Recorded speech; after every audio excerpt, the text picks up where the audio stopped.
podcast Cerita Vokasi. Cerita seru penuh inspirasi. Bersama saya Jasmine dan saya Aika yang akan menemani kamu di podcast kali ini. Nah, bener-bener ya Kak, ini segmennya tuh kayak beneran baru, fresh. Terus ada kita berdua lagi. Ini kira-kira bakal ada apa sih? Nah, jadi di podcast Cerita Vokasi kita bakalan ada 2 segmen nih Kak. Yang pertama itu cerita pintar dan yang kedua cerita santai. Wah, jadi bener ya, dalam hidup tuh juga jangan serius-serius sekali, Bener juga banget. harus ada santai-santainya juga ya Iya. Kak. Kira-kira bedanya apa ya itu Kak? Nah, jadi di cerita pintar ini nanti kita akan membahas tentang pengetahuan baru nih, tentang jurusan-jurusan yang ada di vokasi. Misalnya nih, di vokasi kan ada pojok pajak nih Kak. Nah, kita bakal cerita nih bagaimana menggunakan pojok pajak. Kemudian nanti di cerita santai kita bakal bahas tentang perkuliahan mahasiswa-mahasiswi yang ringan-ringan aja nih Kak. Oh, jadi sesama mahasiswi, kehidupan di perkuliahan gimana, sharing-sharing lah ya Kak, kayak di my life-nya gimana gitu ya. Hari ini kita kedatangan narasumber yang super spesial pastinya, yaitu Ibu Dekan Fakultas Vokasi. Yuk kita saksikan. Nah teman-teman, kembali lagi nih bersama saya Jasmine yang bakal nemenin kalian di segmen kali ini. Nah, di sini saya bersama Ibu Dekan Fakultas Vokasi, Ibu Profesor Dr. Isventi Sadalia SEME. Ibu apa kabarnya Bu? Baik. Baik ya Bu ya, harus baik dan tetap fresh juga ya Bu ya. Walaupun sudah waktunya senja.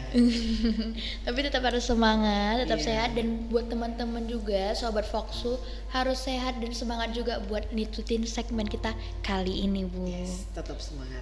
Semangat. Nah, kira-kira Bu, ini kita akan ada sharing session ya Bu ya. Jadi beberapa pertanyaan dan apa udah Jasmine rangkum nih Bu. Kira-kira Ibu Jasmine boleh ya nanya-nanya ke Ibu? Boleh, kenapa enggak ya? Iya. Oke Bu, di pertanyaan pertama nih yang mungkin beberapa teman-teman pada nanyain, kira-kira program apa saja keunggulan yang ditawarkan dari program sarjana vokasi USU ini sendiri Bu, dibandingkan dengan program lainnya Bu? Ini kayak ujian ya. Waduh, nggak apa-apa Bu, santai aja. Jadi kayak ujian. Jadi sebenarnya gini, kita kan fakultas vokasi itu awalnya dibentuk karena mandatori ya dari kementerian, di mana bahwasanya fakultas yang mengelola akademik itu tidak boleh disatukan dengan yang mengelola diploma. Nah, makanya pada awalnya itu di USU kita memiliki 14 program studi diploma. Nah, 14 program studi diploma ini masing-masing pada fakultas yang berbeda. Kita kan waktu itu ada 5 fakultas. Nah, pada saat itu sampai pada tahun 2022 ya, itu 14 program studi itu semua diploma 3. Wow. Ya, semua diploma 3. Nah, kemudian karena mandatori itu pada tahun 2022, yaitu di bulan Juni, ini deketan nih kita nih udah mau DS ya, yang kedua ya. Nah, itulah disatukan semua lah pengelolaan ya, manajemen dari program studi diploma, dengan tujuan apa? Agar benar-benar sesuai nih dengan keinginan awal itu, bahwasanya diploma ini adalah terapan, siap kerja, siap usaha sesuai dengan permintaan pasar. Jadi program studi diploma ini dibentuk itu karena permintaan dari pasar. Nah, di perjalanan waktu yang 14 program studi ini, nah sesuai dengan survei permintaan pasar, ada 7 program studi yang menjadi akhirnya kita saat ini ya sudah launching pun ya, sudah penerimaan menjadi sarjana terapan. Nah ya, apalagi hal ini didukung nih sama kebijakan pemerintah nih ya kemarin kan, untuk penerimaan mahasiswa baru. Semua mahasiswa yang akan masuk ke universitas wajib memilih 1 program studi vokasi yang terapan. Nah kan, nah jadi diploma yang ada di universitas itulah yang saat ini bergabung di fakultas vokasi. Nah, yang di antara 14 itu 7 sudah menjadi sarjana terapan. Nah, jadi bukan artinya langsung waduh diploma cuman D3 kan Iya, gitu Bu. ya Wah, kan. bener. Nah, jadi saat ini kita sarjana terapan dan saat ini juga lagi sedang proses ada pembentukan satu lagi untuk sarjana terapan ya, sedang dalam proses. Mungkin next depan juga kalau misalnya permintaan industri yang tetap meminta itu menjadi sarjana terapan, di antara prodi yang masih ada yang lain kita akan berubah menjadi sarjana terapan. Jadi perubahan itu adalah permintaan dari industri, bukan karena maunya kita, waduh kita buka nih ya sarjana terapan gitu ya, bukan. Tapi industri yang menerima menjadi tenaga kerja meminta itu untuk menjadi sarjana terapan. Jadi kelebihannya apa kan gitu ya Iya, kan? Kelebihan sarjana terapan dengan sarjana akademik, memang dari awal kita akan memfokuskan metode pembelajarannya benar-benar ya seperti apa sih sebenarnya yang diinginkan oleh industri. Jadi memang siap kerja itu.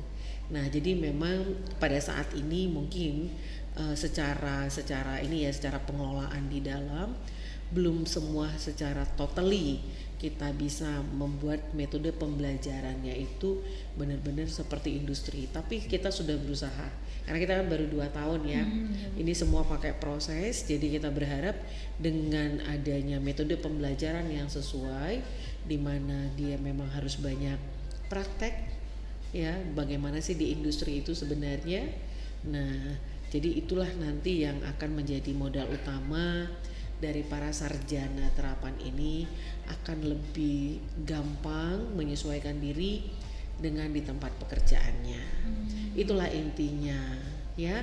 Dan juga nanti yang di D3 ini jangan khawatir ya, bisa aja nanti di perjalanan kita akan membuka mungkin ini ya, udah banyak nih yang nanya kapan dong bisa melanjutkan yang D3 ke ini ya, ke sarjana terapan, apakah bisa?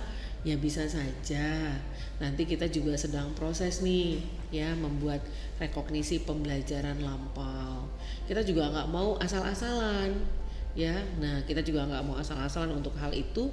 Jadi kita akan membuka program rekognisi pembelajaran lampau ya. Jadi walaupun kita ini sudah lama program studi itu, tapi dalam prosesnya dosen-dosennya ini kan selalu masih konsepnya akademik ya. Benar.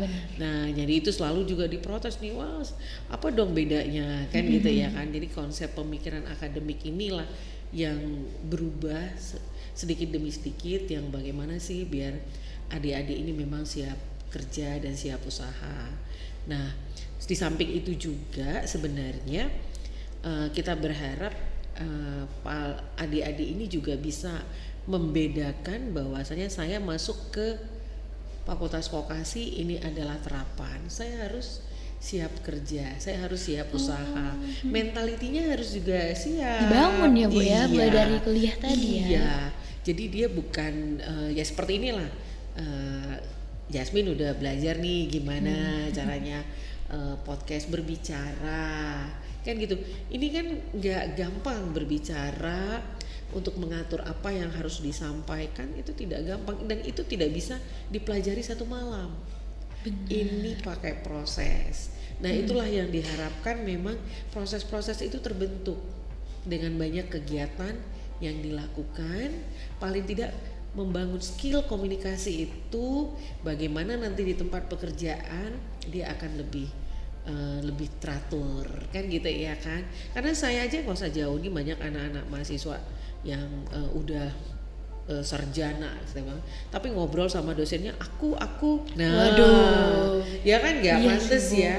Nah aku loh kok masih seperti itu. Berarti harus dari dasarnya ya Bu ya. Ya makanya diharapkan dari semester 1 sudah dibentuklah karakter Anda, itu memang Anda harus siap. Nah itu ya, jadi bukan hanya sekedar belajar di buku, tapi prakteknya. Benar. Praktek ke lingkungan kerja dengan siap kerjanya tadi ya Bu ya. Iya, seperti itu. Jadi bagaimana berhadapan dengan orang. Nah itu loh dia. Mudah-mudahan ini Yasmin ini udah siap tempur ini ceritanya. Amin ya. Mudah-mudahan sobat-sobat yang lagi nonton di rumah juga gitu ya Bu ya. Aduh, Waduh, alhamdulillah, Amin ya. mudah-mudahan ya. Nah, Untuk prospek karir, karena dia ada katanya siap kerja untuk perusahaan-perusahaan yang bakal menerima sehabis dari mahasiswa ya kan Bu. Untuk prospek karir sendiri bagi lulusan program sarjana ini bagaimana Bu? Sudah pasti kah atau ada nih insight dari oke, Ibu gitu? iya, nggak ada yang pasti. Iya Bu.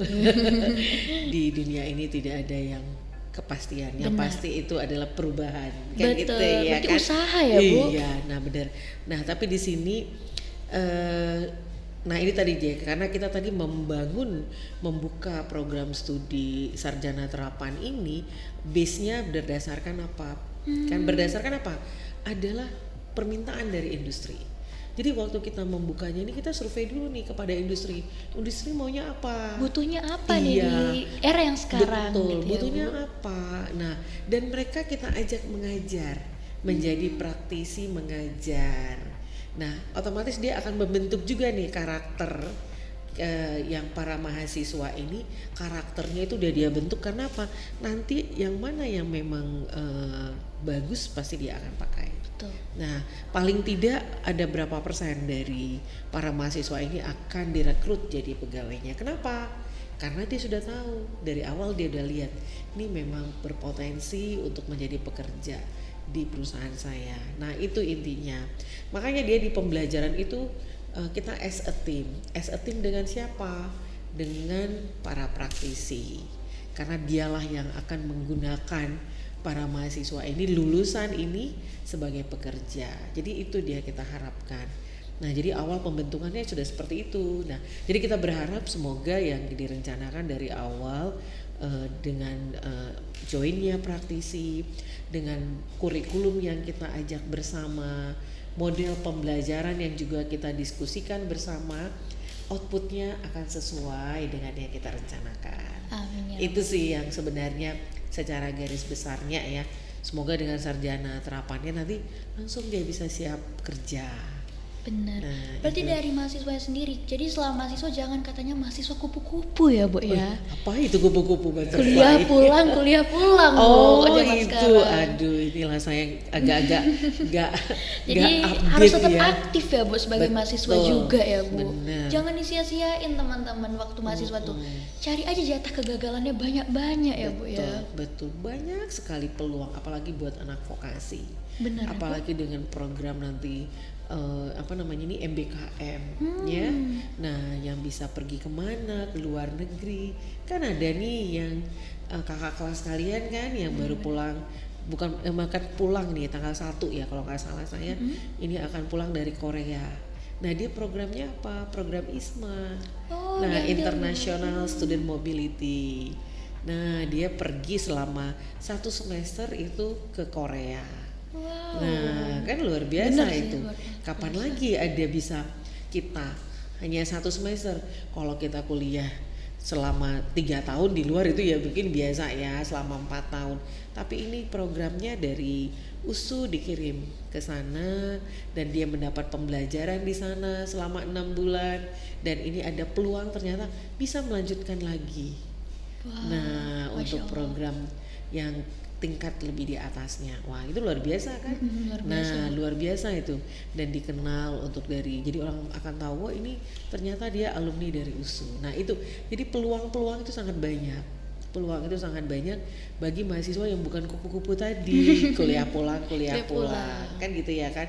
Nah, sebenarnya jadi mahasiswa itulah yang harus Anda harus elaborate apa ya yang bisa saya lakukan untuk mengisi kemampuan soft skill saya. Nah, jangan masa waktu SMA aktif nggak taunya waktu kuliah udah deh males-malesan ya Bu ya. Malah inilah dia harus berjuangnya lebih kuat lagi. Waduh, ini betul-betul cerita yang seru dan penuh inspirasi Bu kali ini. Jadi buat teman-teman juga benar, kita harus ngabisin jatah gagal kita selagi kita masih bisa, selagi kita masih fit, ambil sebanyak-banyak kesempatan. Jangan langsung insecure sih Bu katanya. Aduh. Ngapain rugi Iya, dong kita rugi insecure ya. Sementara kita harus percaya diri, kita mau maju selama itu memang on the track, kenapa enggak? Kenapa enggak? Benar tuh, selama itu on the track kenapa enggak kalau kata Ibu ya. Bu, kita mau sharing lagi dong. ada namanya konsep teaching factory Bu, namanya TEVA. Bagaimana sih Bu penerapan TEVA sendiri ini di Fakultas Vokasi? Iya, bener ya. Jadi memang terus terang saja dengan 2 tahun ini kalau cerita anak bayi baru belajar jalan ya. Iya Bu. Tapi kita udah disuruh seperti apa namanya harus bisa lari. Harus siap ya Bu ya. Karena sangat di luar ini perkembangan teknologi, perkembangan pasar itu luar biasa. Nah, salah satu kelebihan daripada program daripada Fakultas Vokasi dan khususnya sarjana terapan itu adanya teaching factory. Teaching factory itu sama seperti Anda harus belajar seperti di industri di dalam kampus kan gitu ya kan, tapi tidak mesti kita di dalam kampus. Jadi artinya konsep pembelajaran TEVA ini bisa mahasiswanya yang di industrinya. Nah seperti magang. Nah bisa juga bahwasanya industri itu yang ada di dalam kampus. Nah kalau dia berarti magang di industri itu, ya misalnya lah kan, misal nih, masa sih kita mesti membangun pabrik besar, kan nggak mungkin juga nih di dalam kampus, ya kan? Nah tapi bagaimana kita bisa kerja di pabrik itu mahasiswa-mahasiswa ini dan menjalaninya seperti memang dia pekerja. Jadi magangnya itu benar-benar gitu ya kan. Magangnya itu adalah benar-benar, misalnya nggak mungkin saat ini misalnya kita bangun hotel bintang 4 kan nggak mungkin ya. Nah jadi berarti magangnya mahasiswa ini di hotel bintang 4 seperti apa sih pekerjaannya kan gitu ya kan. Nah walaupun seperti itu kita sudah juga ada TEVA di Fakultas Vokasi itu yang kerjasama dengan Bank Syariah BSI, itu mini banking. Ada kita ada di sini juga nih teman-teman. Ada mini banking ya, ada mini banking. Nah ini bakalan ada juga, sebenarnya sudah dijalankan sih ya, tapi belum secara optimal. Yang selama ini tax center, tapi nanti di Vokasi jadi apa? Mini tax office. Nah mini tax office. Nah kemudian ini juga adalah bakal ada ini galeri investasi. Wah banyak ya Bu ya. Galeri investasi. Nah kemudian kita yang sudah ada juga untuk administrasi perkantoran, seperti apa sih kantor itu, office itu. Nah ya, nah seperti itu yang sudah kita rencanakan. Yang saat ini sedang dalam proses adalah Oleo House. Jadi dari program studi kimia terapan itu kita akan membuat TEPA namanya Oleo House. Jadi seperti konsep quality control dari suatu kegiatan ini ya, kimia terapan. Saya juga bingung kalau nanti bilang cara konsepnya karena bukan orang kimia kan gitu ya kan. Nah jadi Oleo House namanya. Jadi gak usah khawatir yang nanti masuk ke Fakultas Vokasi, nah itu akan ada pembelajaran based on prakteknya dengan adanya kita nggak bilangnya lab tapi bilangnya TEVA, jadi konsep workshop. Nah jadi memang idenya itu memang seperti berlari lah kita untuk hal itu. Nah walaupun masih dibatasi oleh kendala-kendala kiri kanan yang masih memang harus terus kita berusaha untuk bagaimana caranya ini bisa terlaksana. Yang pasti dari mahasiswa-mahasiswa juga kalau mau langsung bisa ya Bu, langsung turun kerja melalui TEVA. Iya, jadi memang namanya keren sih ya, kita juga senang ya, TEVA gitu ya, langsung kan? gampang diinget gitu ya Bu. Gitu ya kan. Nah jadi kan cuman memang implementasinya itu pelan-pelan, karena kita juga baru 2 tahun bertahap kan? Ya Bu ya. Nah jadi sama dong dengan lab. Nah orang selalu bilang lab, ini kita bukan lab, tapi itu tadi bagaimana pembelajaran industri itu di dalam TEVA. Nah jadi benar-benar prakteknya itu ya seperti industri. Nah seperti ini nih Jasmine nih, nah ini kan masuk dari TEVA nih podcast ini. Kenapa? Bagaimana cara teknik berkomunikasi. Jadi nanti misalnya kalau Jasmine menjadi pembicara kan dari bahasa Inggris ya. Iya, nah kan berarti kan menjadi pembicara, nanti jadi native misalnya, loh berarti kan udah mengerti bagaimana harusnya ya mengontrol daripada suatu keadaan ya kan, seperti ini ya, suatu pembicaraan yang harus tetap sesuai dengan rule-nya kan gitu ya kan. Iya, mengatur waktu, mengatur manajemen tadi dari temanya. semuanya. Nah ini kan ini pembelajaran, ini aja salah satu pembelajaran bagaimana Jasmine untuk bisa praktek nanti. Praktek langsung di dalam dunia Bener. kerja ya Bu. Yes. Apalagi di era sekarang, di era digital ya Bu ya. Dari mana saja sekarang bisa ngasilin duit, bisa ngasilin kerja gitu ya Bu ya. Betul. Yang penting kemauan. Berarti udah banyak dong duitnya ya. Aduh, Masya Allah. Nah Bu, Jasmine tadi sempat nge-highlight juga ya Bu mengenai perusahaan-perusahaan dan sempat tertarik, wah ternyata kita banyak menjalin kerjasama di vokasi USU ini Bu. Bagaimana sih Bu di vokasi USU ini menjalin kerjasama dengan industri-industri di luar sana, dan apa ya bentuk kerjasama yang diharapkan untuk meningkatkan kualitas pendidikan dan pelatihan-pelatihan workshop tadi Bu? Ya, jadi langkah awal itu ya kita memang harus dosennya ya. Oh, dari Ya, pengajarnya dosen dulu dong, ya Bu iya. ya? Dia kan punya jejaring nih, punya teman asosiasi di luar. Nah, dari temannya inilah yang nanti yang mana nih perusahaan yang memang berminat ke kita. Dan juga perusahaan itu selalu ini kok, sebelumnya kan memang selalu ada magang ya, magang dengan industri. Nah, itu yang lebih kita fokuskan. Mungkin selama ini mahasiswa itu magang hanya sekedar magang. Ya magang aja gitu ya ya magang Bu. aja, pokoknya di sana entah disuruh apa ya udah deh gitu ya. Nah, ini kita ajak nih perusahaan tempat magang, kita cerita. Ini magangnya itu yang diinginkan adalah inputnya ini nanti mahasiswa, prosesnya adalah di tempat magang, outputnya kami berharap dengan magang ini apa ya kompetensi yang bisa dicapai.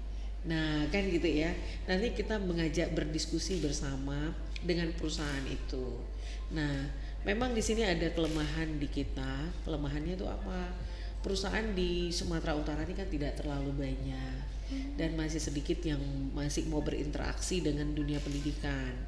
Kenapa? Karena mereka berpikir ala ini pasti anak-anak ini nggak maunya kerja, paling cuma mau nanti main HP saja. Jadi malas-malesan gitu ya Bu. Iya, nah makanya ini juga salah satu yang mendorong kalau adik-adik ini magang ya serius.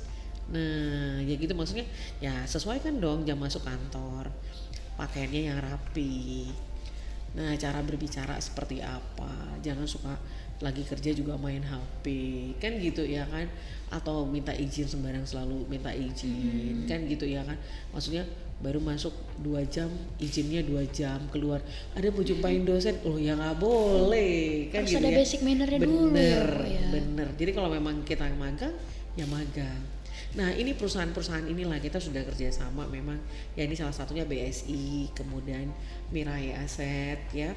Nah kemudian kita juga dengan PTP ya, PTPN itu kita udah banyak kerjasama. Kemudian juga kita juga kerjasama dengan ini yang di apa namanya nih yang di Marelan itu Kim. Kawasan industri Medan. Nah ya itu jadi untuk menjadi tempat-tempat magang. Banyak lagi bank-bank yang BUMN, Bank Sumut, Bank Mandiri. Nah itu memang kita sudah kerjasama. Jadi banyak perbankan yang ada di Sumatera Utara ini tempat kita kerjasama. Belum lagi juga yang kantor pemerintahan ya. Nah itu sangat bergantung dari profil ya prodi si mahasiswa kita. Jadi misalnya kalau dia dari administrasi perkantoran ya ke perusahaan perkantoran kan gitu ya kan. Nah kalau dia dari teknologi rekayasa instrumentasi bisanya ke PLN. Benar. Nah misalnya seperti itu. Jadi sangat harus kita sesuaikan dengan minat memang dan bakatnya. yes, dengan prodinya dan capaian nanti yang diharapkan seperti apa. Nah itu dia. Waduh, ini benar-benar insightful, benar-benar pengalaman baru juga buat Jasmine, dan sharing sessionnya berjalan dengan santai juga gitu Bu, tapi isinya tuh padat, jelas ya, betul-betul dibutuhin sama mahasiswa sekarang. Ibu makasih banyak untuk waktunya. Sama-sama. Nanti kira-kira ada lagi segmen yang mungkin teman-teman juga pengen tahu, bisa di komen aja ya kan Bu ya. Iya. Ibu sekali Bener, makasih banyak sama-sama. Jadi nggak usah khawatir, silahkan untuk bertanya ya. Bertanya. Di mana kita, di mana IG kita ya? IG, ada YouTube Bu. YouTube. Nah silakan. Memang terlalu banyak yang bertanya. Banyak lagi yang malah bilang, aduh apa namanya kampusnya sebenarnya di mana sih? Kenapa tempat kuliahnya masih numpang-numpang? Nah itu yang kadang-kadang kurang pas ya. Artinya bukan apa-apa. pada saat dia masuk USU, semua kampus di USU ini adalah milik kita. Benar. Jadi jangan berpikir wah ini kampusnya saya hanya fakultas ini, yang saya hanya fakultas ini. Enggak. Kita USU satu berarti kita ini sama, satu keluarga. Semua sama ya Bu Semua ya? sama. Jadi artinya kita satu keluarga, walaupun mungkin kita adik paling bungsu. Nah, jadi malah adik paling bungsu itu kita bisa pergi kemana aja. Punya kakaknya banyak kan. Nah, kakaknya pasti sayang-sayang nih kan gitu ya. Nah, jadi jangan khawatir, jangan berpikir juga fakultas vokasi itu aduh nggak jelas. Nah, misalnya seperti itu ya. Tapi tidak. Lihat nih Yasmin, lah luar biasa kan gitu ya kan. Selebgram. Aduh enggak dong, pasti ada lagi lebih di atas saya ya kan Bu. Oke. Tapi bersama-sama Tapi kan- belajar tadi Bu. Iya, tapi ini salah satu contohnya loh ini Yasmin. Amin. Iya. Jadi buat vokasi terbuka sekali ya untuk kerjasama dengan industri-industri luar. Dan Siap. industri-industri luar juga terbuka juga untuk dengan vokasi belajar Iya. kerjasama untuk mahasiswa-mahasiswinya yang pasti berbakat, bertalenta dan siap Iya, kerja. jelas. Ya Bu. Iya, benar. Oke deh, kita tutup aja ya Bu ya Iya. sekiranya. Ibu makasih banyak sekali lagi. Sama-sama, terima kasih. Oke deh teman-teman, siap untuk segmen kali ini. Kita akan nutup bareng teman aku, Kak Aika tadi. Bye. Wah, seru banget ya podcast cerita vokasi hari ini. Nah bener banget nih dengan segmen cerita seru penuh inspirasi. Dan mungkin dari pertanyaan Sobat Voksu yang sebelumnya Sobat Voksu nanya-nanyain udah terjawab di podcast kali ini. Jadi jangan lupa komen kalau ada pertanyaan lainnya. Dan Jangan lupa subscribe dan like ya Sobat Voksu. Saya Aika. saya Jasmine, Sampai jumpa di segmen berikutnya. podcast cerita vokasi, Cerita seru penuh inspirasi.